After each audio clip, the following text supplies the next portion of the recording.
આ તાપી કોની દીકરી? આ વિવસ્વાન, સૂર્ય, આદિત્ય. એની મમ્મીનું નામ મને યાદ છે, એટલે કહી દઉં, સંજ્ઞા એનું નામ. પણ હું આજ સવારના અમારા ત્યાં ઘરમાં એ જે તાપી આવે ને, મને કોઈ પણ હોય પછી મને તાપ થઈ જાય. કોઈ નવો શબ્દ આવે ને એટલે મને એમ થાય કે આ ક્યાં છે ભાગવતમાં. એટલે તાપીનું નામ ક્યાં લખેલું છે એ આજ સવારના મેં શોધી લીધું. છઠ્ઠા સ્કંદના છઠ્ઠામાં છે. હા, બધાના વંશ બતાવ્યા. એમાં સૂર્યના લગ્ન જે સંજ્ઞા સાથે થયા. હા, 41મો શ્લોક. છાયા સંજ્ઞાની, એનું નામ છે છાયા. એટલે સૂર્યની બે પત્ની, એમાંની એક સંજ્ઞા અને છાયા. આ છાયાની એને સંજ્ઞા પણ કદાચ કહેતા હશે, ખ્યાલ નથી. સંજ્ઞા ત્યાં છે, અહીંયા છાયા છે. છાયાના પુત્ર શનૈશ્ચર, અને ત્યારબાદ સંજ્ઞાના જે છે એના યમુના આ સંજ્ઞાના છે. એ 40મા શ્લોકની અંદર બતાવ્યું. અને તાપી છે એ છાયાની દીકરી શનૈશ્ચર અને તાપી. આમ જોવા જઈએ તો તાપી છે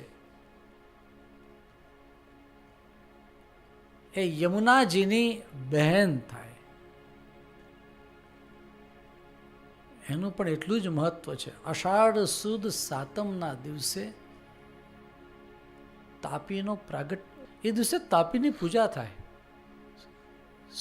સુરતમાં ઓલો ઓવારો છે ને, ત્યાં શું કહેવાય, નાવડી ઓવારો, બરોબર, નાવડી ઓવારોનું નામ ભૂલાઈ ગયેલું. ત્યાં તો કેટલા બધા લોકો એનું પૂજન કરે. ઇવન સુરતમાં ષષ્ઠપીઠાધીશ્વર પૂજ્યપાદ વલ્લભ કુલાવતંસ શ્રી વલ્લભરાયજી મહારાજ શ્રી, એમના પણ દેખરેખ હેઠળ તપતીનું પૂજન કરવામાં આવે. એ અહીંયા તપતી શબ્દ લખેલું છે. તપતી ઉપરથી તાપતી અને ધીરે ધીરે પછી તાપી એમ થઈ ગયું. છાયામ ચ તપતિમ યાવૈ વવ્રે સંવરણમ પતિમ. તો આ તપતી નામની એની કન્યા સૂર્યની પણ બીજા પત્નીની એ વાત આવી. જરા જસ્ટ મને ધ્યાનમાં આવ્યું એટલે મેં આપ સૌની સાથે વાત શેર કરી. શેર કરવાનું મુખ્ય કારણ એટલું કે મારું પાકું થાય. રિયલમાં હું સાવ સાચું કહું છું, આમાં સહેજે ખોટી વાત નથી. મારું પાકું થાય એટલા માટે હું વાત તરત કહું. તાપીની તો ઘણી બધી વાતો છે. તાપીનું મહાત્મ્ય અનંત છે, અનેક ગણો છે. પણ લૌકિક મહાત્મ્ય કહી દઉં. અમારા એક ઓળખીતા, હમણાં દિવાળીમાં એમને ત્યાં અમારી સપ્તાહ હતી. બહુ મોટું આયોજન હતું. એમનું કામ એટલે રસોઈનું. તો મને કહે કે કોઈનો ઊંધિયાનો ઓર્ડર હોય તો ભલે કલકત્તા જવાનું હોય તો સુરતથી ટેન્કર ભરીને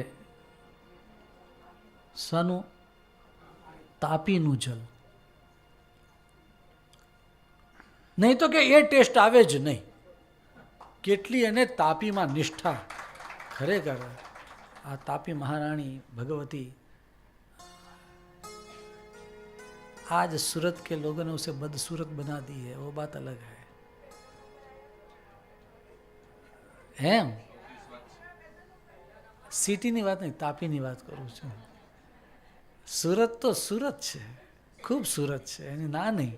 હું તો તાપીની વાત કરું છું કે એમાં બધી ગંદકી વગેરે થતી જાય. પણ મહાપ્રભુજીના બેઠકજી બાજુ જઈએ કે પછી ઘણી બધી જગ્યાઓ, ઘણા બધા સ્થાન છે.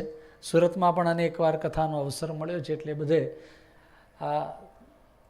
આમ તો જાણીતું છે ઘણા વર્ષોથી. પણ મુખ્ય વાત ઉપર આવીએ કે આ તાપી એ સૂર્યની દીકરી. આ રીતે થાય. છાયાની દીકરી થાય સૂર્ય અને છાયાની દીકરી.